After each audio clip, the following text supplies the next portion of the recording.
अस्सलामुअलैकुम व्यूअर्स, उम्मीद करती हूँ आप सब खैर आफियत से होंगे। व्यूअर्स, वीडियो स्टार्ट करने से पहले प्लीज़ आप लोग चैनल को सब्सक्राइब करें और लाइक करें एंड बेल आइकन भी प्रेस करें ताकि मेरी हर नई वीडियो का नोटिफिकेशन आपको टाइम से मिलता रहे। तो आज की स्टोरी हम स्टार्ट करते हैं। ये जिनकी स्टोरी है इनका नाम अंजलना है और अंजलना फैसलाबाद से बिलोंग करती हैं। ये कहती हैं कि जिस घर में हम रहते थे वो घर हमारे लिए काफ़ी छोटा पड़ गया था क्योंकि अब हम पांचों के बहन भाई बड़े हो गए थे और बड़े भाई की शादी भी कर दी थी, जिसकी वजह से सामान रखने में मुश्किल पेश आती थी और कोई भी नया सामान खरीद कर लाते घर में जगह ना होती, जिसकी वजह से हम काफ़ी अरसे से घर चेंज करने का सोच रहे थे। अंजलना बताती हैं कि मेरी इंगेजमेंट भी मेरे मामू के बेटे के साथ तय कर दी गई और अब उन्होंने इंगेजमेंट करने यहाँ फैसलाबाद आना था। उनके आने से पहले पहले हमने घर चेंज कर लिया, मतलब हमने 3 नवंबर तक हम अपने घर में प्रॉपर शिफ्ट हो चुके थे क्योंकि 4 नवंबर को मेरी इंगेजमेंट फ़िक्स हो गई थी।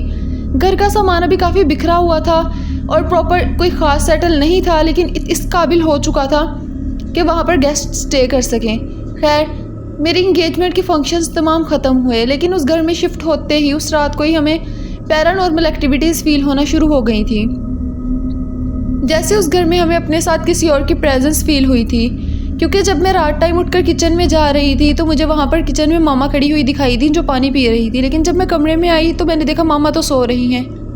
मैंने सबको ये बात बताई तो सबने ये कहा कि पुराने घर के साथ लगाव काफ़ी ज़्यादा हो गया था, इसलिए शायद ये वहम होगा।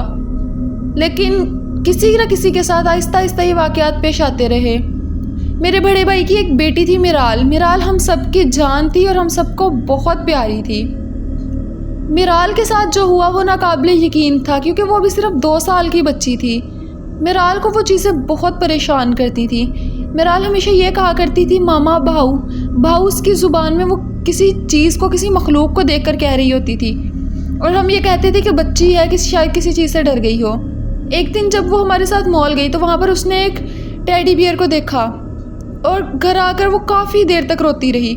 हमें लगा कि शायद ये उस टैडी को देखकर डर गई होगी, लेकिन ये हैरानकुन बात थी कि मिराल के पास वैसे टैडी थे। मिराल पहले कभी नहीं डरी थी।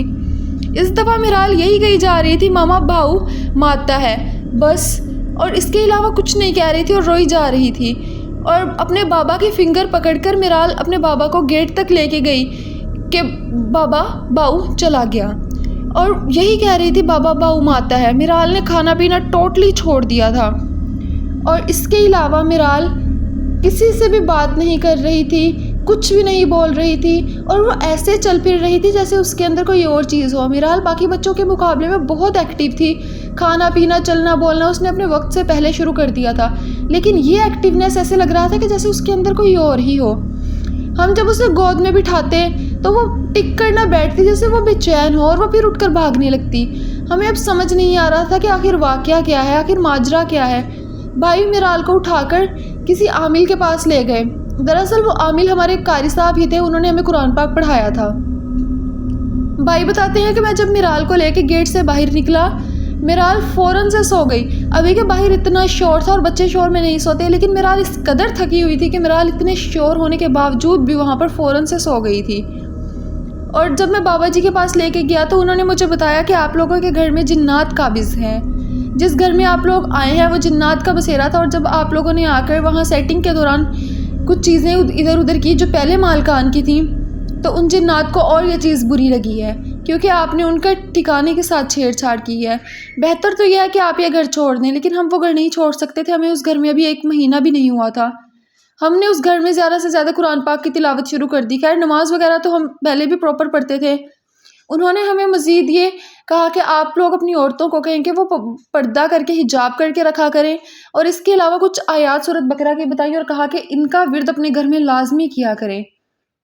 भाई घर आए और उसी रात ये हुआ कि मिराल की तबीयत इतनी ज़्यादा ख़राब हो गई कि मिराल के चेहरे पर बहुत ज़्यादा गहरे ज़ख्म थे। मैंने भाई से डांट के पूछा कि मिराल को क्या हुआ है, क्योंकि मिराल को हमारे घर में कोई भी नहीं मारता था।